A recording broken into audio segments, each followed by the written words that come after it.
Let me ask you something. Why is it we grew up knowing how to survive, but not how to love? Like really, think about that.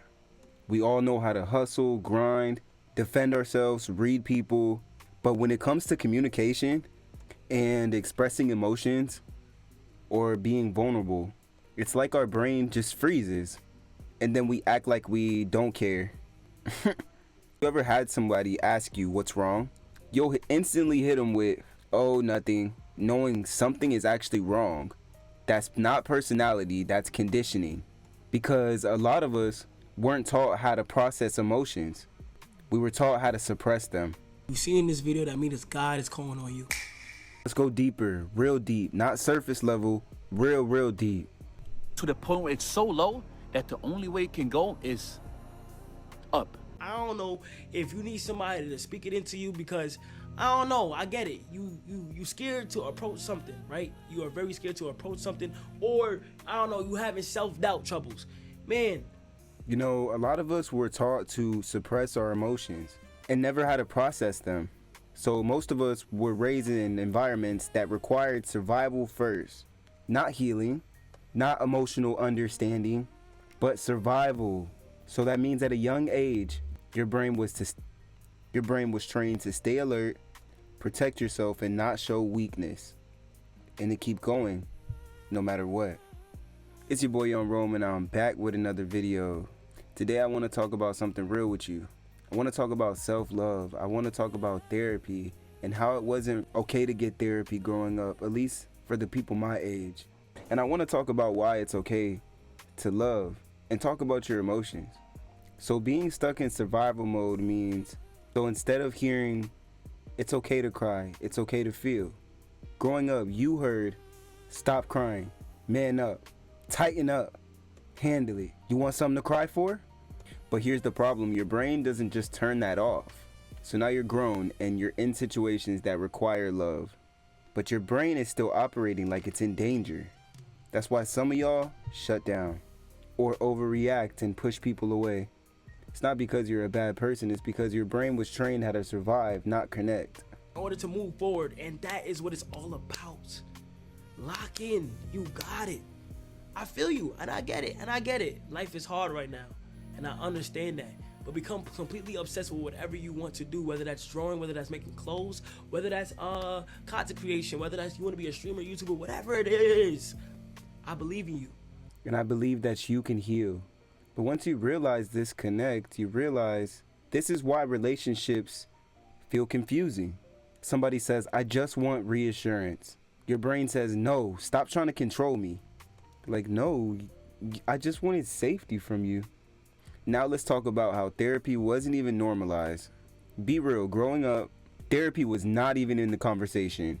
If you said, oh, I think I need therapy, people would look at you like, Jit, what you mean? Are you crazy? And in my community, definitely, it was very judgmental growing up. If you told somebody you were going to therapy, you might get bullied at school. But nowadays, it's okay, and I'm glad that it's fine, it's okay. But we still have a generation that went through life without getting that aspect. You see what I'm saying? Especially growing up, they would be like, just pray about it. And now listen, faith is powerful, but healing requires understanding too. Slowly to get to where you need to be. Start off slow, then you can end up going faster. And when you get to your destination, say hi. Throughout this world, gaining ideas are the ruler of the world. If you're somebody who can formulate ideas or be inspired by other things that are a part of this world, you are going down a great path. One thing I pray about heavily is to make sure that I get brand new creative thoughts and new ideas, and you just need to push yourself to create more. It don't matter. I think everybody should genuinely want to create more. You feel what I'm saying? And I feel like if you're already a creator, create something more extravagant. You feel what I'm saying? Keep going, keep pushing boundaries. That's what I want to surround myself with. So some people have to realize you can pray all day, but if you don't understand your patterns, you're going to keep repeating them. So why did therapy feel so foreign? Because nobody before us had access to it like that. They didn't grow up hearing, let's unpack your trauma or your emotions. They grew up hearing, go outside and get out my face. When you think about it, we had a form of therapy. From sitting in the car, blasting music, talking to your barber, venting to your homeboy at 2 a.m. That was our version of therapy. You know, love was provided but not expressed. Your family loved you, let's be clear about that.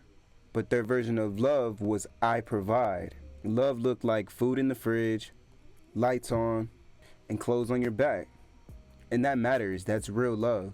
But emotional love, that wasn't always taught. So now you're grown, and somebody telling you I need affection or I need communication is way too much to handle. So growing up, emotional language was missing. Nobody taught us how to say, I feel hurt, I feel insecure, I need reassurance. So instead, we replace those emotions with silence, anger, and distance. So some of y'all don't have communication issues. You just never learned how to communicate in the first place. So in a lot of environments, emotions were seen as dangerous because showing emotion could mean being taken advantage of, or being disrespected, or being seen as weak. So what did we do growing up? We built ourselves like armor. We learned how to hide what we feel, act very tough, and not trust easily. But you know, here's a twist. That same armor that's protecting you is also blocking love. A lot of people say, oh, I don't trust anybody. You don't even trust yourself to feel anything. And in today's society, violence is becoming the new norm, especially in environments where respect is fragile, safety is uncertain, opportunities are limited. Violence becomes communication, not because people want to be violent, but because that works. It's literally conditioning your brain. If every time someone disrespects you and aggression solves it, your brain literally learns that's the solution. So keep doing it. So instead, now you don't even talk things out. You just escalate because that's what you were trained to do. You know, especially in the black community, in our community, a lot of us don't have an off button or a chill button. You ever seen an argument go from bro, chill, it's not that deep, to what'd you say? In literally 2 seconds. That's not random, that's learned behavior. So not only that, money gets glorified. When you grow up and you don't have much, money isn't just money. It's freedom, escape, security, and respect. So of course, people glorify it because to them, money means, oh, I made it out. But then the scarcity of money creates over obsession, or obsession in general. So when something is limited, your brain starts to overvalue it. That's why you see chains, cars, designer. It's not just flexing, it's proof. And half of the time, people don't even enjoy the money, they just want people to see it. And then when emotional connection isn't taught, people replace it with physical connection. Sex becomes validation, comfort, distraction, because it feels like connection even when it's not. So what happens when you're physically close and still feel completely alone? And it's okay to be alone. You have to be alone to grow. You have to be alone to love yourself. And you have to love yourself before you can even love anybody. Your body on my body. But a lot of people love blaming music. But music didn't start this, music reflects it. Artists talk about pain, survival, money, and relationships because that's what they lived, or so-called lived. So music is a mirror, not the cause. But here's the powerful part. You know, we're the generation that actually is starting to question everything. We're asking, why do we react like this? Why do I feel like this? And how do I heal? That's new. That's growth. That's power. Because once you understand that pattern, you can break it. So listen, you didn't get the blueprint. You had to figure out things on your own. And yeah, it hurts. But the truth is, you can learn how to communicate, how to love, and how to heal. Even if nobody showed you, you don't have to repeat what you saw. And you don't have to normalize what hurts you. So yeah, they taught us how to survive. But it's on us to learn how to live. And real quick, you know, a lot of people don't have balance. Strong on the outside, but struggling on the inside. I just want you to know it's okay to slow down and talk to somebody. Slow down and process your emotions. Heal with things that you never even talked about. You know, it's about trusting the process.